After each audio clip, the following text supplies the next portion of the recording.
On a Journey with Giselle. I am your host, Giselle, and I'm so excited to have you back. Thank you for clicking that link, turning on your notifications, and if you have not done so, go ahead and hit subscribe so you know when an episode of On a Journey with Giselle has been released. Go ahead and like and share with a friend. Let's get into the show, though. I want to talk about and continue this conversation of the love languages. As you know, I've been invested in this conversation because we are in the month of love. And, I've spent some time trying to figure out what my love language was, but dealing with trauma, I found some barriers to understanding what my love language was. We talked about that in my last episode. So if you have not gotten a chance to check out that conversation, go ahead. And if you're like, Giselle, what are the love languages? What are you talking about?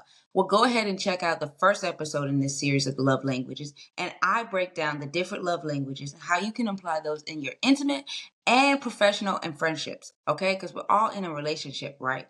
So today we're going to talk about the different love languages and how you can identify your love language. We're going to talk about practical tips that you can discover on how to discover your love language and the importance of knowing your partner's love language, whether that's a friend, a colleague. What is the importance? We've dived into that a little bit, but I want to give you some more advice because we are going to master this love language. Now let's get into the show. I'm ready. Are you? Okay. So first, we got to talk about, identifying. We're talking about unveiling our love language here on this episode. So how do you identify your love language? Well, I talked about in the first episode, you could take a quiz. Gary Chapman, the founder of the love language, has quizzes, but there are other quizzes online and worksheets.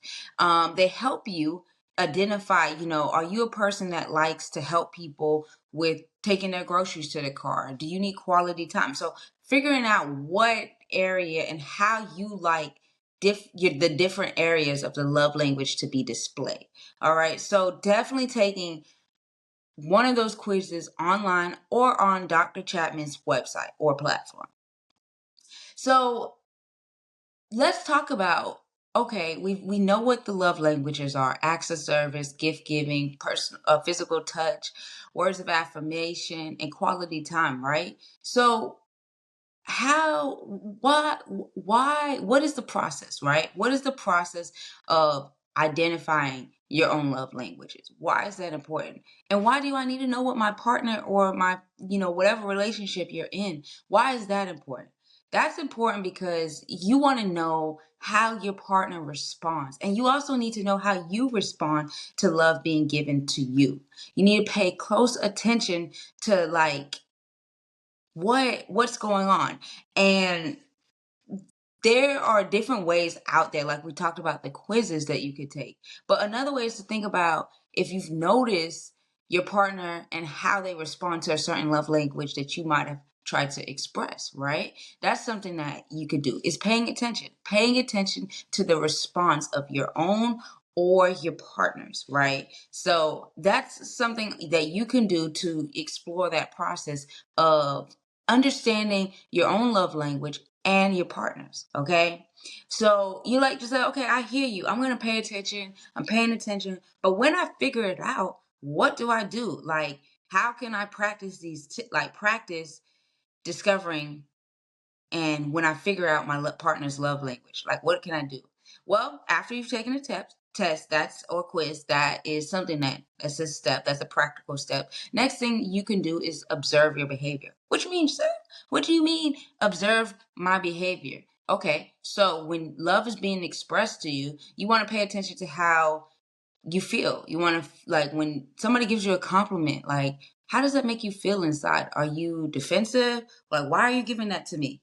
Or why are you saying that to me? Or does that make you bubble up inside? That's observing how you feel in your behavior. If someone gives you a gift, are you expecting to give somebody, like, why'd you give that to me? I need to give you something back. Do you feel bad? Like, that is observing the behavior when that love language is being expressed to you. Another thing that you can do, we're talking about relationships, right? So observe those that you are expressing that love language too. So if you want to spend quality time and you're like, hey, I love quality time, like everybody should love quality time. Everybody should love spending time with each other, right? Let me express this to one of my friends, right? Or let me express quality time with a coworker or to my partner, because I want to spend time and show them that how great this love language is, right? So at lunch, I'm gonna go and we're gonna have lunch together while your coworker is eating, and I like that's your best friend. You ever have those best friends at work, right? And you're like, okay, it's lunchtime. Let's continue our best friend conversation that we were having. But your best friend that is like eating, and they're like, I don't really want to talk to you. Like, and you see that, but they're not saying that to you. They're like, okay, yes, like eating. Because I know me, like, don't give me quality time while I'm at lunch. My break is my break. My break is my break. But or my off time is my off time. So if you see that behavior, or you're just trying to spend like quality time with a friend, and your friend is somebody that is probably on go, but you're like, hey, like, I want to come and hang out. And they're like, okay, like, I don't know if I can really do that. It's not saying that they don't want to spend time with you, but maybe they're somebody that needs to be rejuvenated by having a lot of alone time. I don't know if we can get into an episode one day about like somebody that is an introvert and an extrovert. That's a big thing. I've always been an extrovert, but I've found that like I've become an introvert. So I'm both. So I found myself in my relationship not really loving that quality time aspect to the extent that I used to when I was in my college days or my high school days, and even like in my younger professional days. So, really observe behaviors. And then also reflect on past relationships. If you have expressed love in one way to a best friend or a friend in high school, think about what made you feel loved, or like if somebody has given you, like in a past relationship, like an intimate relationship, not saying go say, oh, if you don't do this, like you're not like them. Like, please don't do that. Don't do that. Don't do the comparing thing. But also like realizing what has made you feel good in the past when you were like with a friend, a past friend, maybe a college friend that you might not connect with anymore, but you're as an adult, or you're in a different area of your life. You're like, I'm finding new friends, but when my friend did this, it made me feel good. Or when my older co-workers did this, it made me feel good. Or my boss, or you're in an intimate relationship, like when we spent quality time, that made me feel closer to you. Or when we showed words of affirmation that made me feel appreciated. Like, that's a way that you can practice discovering your love language, and not only your own love language, your partner or your friend, like whatever relationship you're in, their love language. And that's essential in unveiling your love language, because you also want to know about you, but you also want to know about the relationships that you are in. Okay. So I want you to, as we go through this week, as we go through, the rest of this month, pay attention to, you know, reflect, take the quiz. Maybe you might need to take it with your partner. Maybe you need to take it, by yourself. I don't know. Figure out how you can, dive into understanding your love language more so than just expecting people to know. That's the key right there. The practical ways are to experience, observe, and then practice. Those are my practical tips on how you can unveil your love language and understand your partner's love language.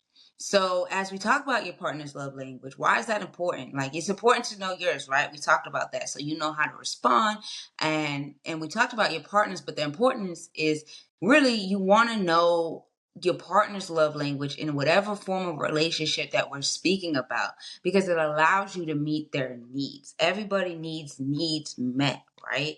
Okay, so in order to have a successful relationship, communication is key, trust is key, safety is key. But along with all three of those, meeting the needs and desires of that relationship is key. So when you are aware of your partner's love language, you're able to make sense of how they respond to expression of that love language, and you know how to reach them at their best level. And that's the key. We're on this journey of life. We're all about becoming our best self. So if you're in relationship with anybody, like whether it's intimate, work, partner, you want to help those around you become their best self, right? So helping them and knowing their love language helps them respond in the best level, right? And that is the key. Like it's to grow your relationship, it's to deepen it, and that's the key to become our best self on the journey of friendship, relationships, that we want to express, okay? And something that, and I want to bring this up because y'all have already met my better half, right? Right? So we are twins, but we are not the same. We love differently. My sister is a quality for me, and it's grown over time. Like as we have, I would say, as we have gotten older, we express love differently. My sister has become a physical touch. The way she expressed is she loves hugging. She loves hugging, and she also loves spending quality time. And I know y'all are like, wait a minute, we rewind. Y'all just said that y'all are in two different states. How are y'all? How can she love quality time? Okay, so the way she expresses this is remaining in constant communication with me, and is that a bad thing? No. Like in the beginning, it's like, Gabby, okay, hey, we got our own lives. Like, why are you calling me this much? Why do you want to FaceTime me this much? Why this? Why that? But it showed me, like, Giselle, she's showing me like her love, and like she wants to be with me even though we're not together. Like this is how she keeps up with me. Like text isn't gonna do it. Like we are very close because it's gotten to the point, like this is how, and I'm gonna break this down. This is how close Gabby and I are. We FaceTime so much, not on a like, I'm gonna watch you go to the bathroom type of stuff. No, like we don't do that. But like we talk, like when she wakes up, she's most likely gonna call me. I'll text her. That's my form. But we talk to each other at least 4 or 5 times a day. And we're on different coasts, 3 hours away. Pause. Let me say this here. When they say you make time for those you want to make time for, that is a prime example. Prime example. We get our work done. We work our long hours, but we make time because we love each other and we want to spend time with each other. So just to back that back up, like, her form of expressing her love to me is quality time, and doing that and making sure that she's communicating with me through FaceTime and the technology that we have available, even whether it's through social media, sending apps, different funny stuff that we relate to, sending videos, sending voice notes. I'm not tech savvy, so I just found out how you can do like the little animal things and send voices. We have fun with that.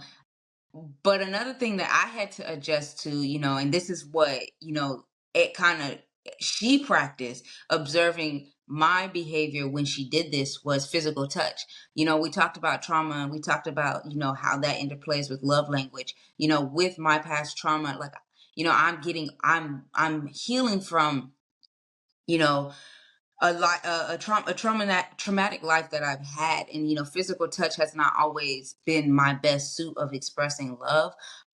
It's in the sense, been kind of triggering for me. So my sister had to realize that, in the sense of, I had to tell her, I had to say, like, why are you hugging me so much? Like, don't do that. Like, but I also saw that she loved to give me hugs, and that was her way of really showing the love. So I had to, reflect, like, that's my sister. Like, she loves me and she wants to give me a hug. We haven't seen each other in months. I'm gonna give a hug. I'm gonna suck that up. And I've grown. And I like to give hugs now. It amazed me the other day. I was with one of my little cousins, and I hadn't seen him in like 3 weeks. And I was like, ran up and gave him a hug. And I was like, oh, look at you, Giselle. Look at Gabby rubbing off on you. So, I think that this is a real life example to help you understand that you have to understand your own love language. And that's through research, in a sense, also paying attention to your behaviors. Identifying your love languages for you, but it's also for those that are around you, and it helps you develop and grow and deepen the relationships that you have. And that's important when we're talking about becoming our best self, because we don't want to just be in the world existing. We want to exist to help others. That's one of my ways that I've understood that I express love, is acts of service, words of affirmation, quality time, to an extent. Like, I have boundaries I have learned, for me personally, like, I have boundaries when it comes to quality time. And we're going to talk about that on the next episode of, how do you express the expression of love through quality time when you have a busy life. So stay tuned for that. We will be talking about that in the next episode. But I just wanted to jump on here and continue our conversation of love language and how you can unveil your own love language, and how the importance of understanding your partners or whatever relationship you're in, their love language, and practices to help you discover love languages. So I hope that you all have enjoyed this quick drop in conversation. Just want to share this with you. If you haven't yet gotten a chance to check out our previous episodes on what are the love language, what are the five, and then we go into, finding out what are the sixth and seventh love language for those who have experienced trauma. And now we're talking about unveiling your own love language. So I hope you're enjoying this series. I want to hear from you. What are you learning in this series? What are you hoping to learn? DM me. You can find me at BCA Transformation at gmail.com. Go ahead. I want to hear how you're feeling. What episodes do you want to hear from me? And also go ahead and like I said, go ahead and turn on that notification, subscribe, get these views up, because I have a lot to say and I want to help us as we're on this journey of life become our best selves. And as we're focusing on season 2 of intentionality, this is just the one, but love is so important to just accept and to embrace as we're on this journey of life, because we're all meant to love. This is a time where the world needs love, and I want to help you identify your love language so you can express it and have others love on you as well. So until next time, you all, you define your destiny, and remember, go in peace, go in love, and go in happiness. I'll talk to y'all later. Peace, love, and happiness.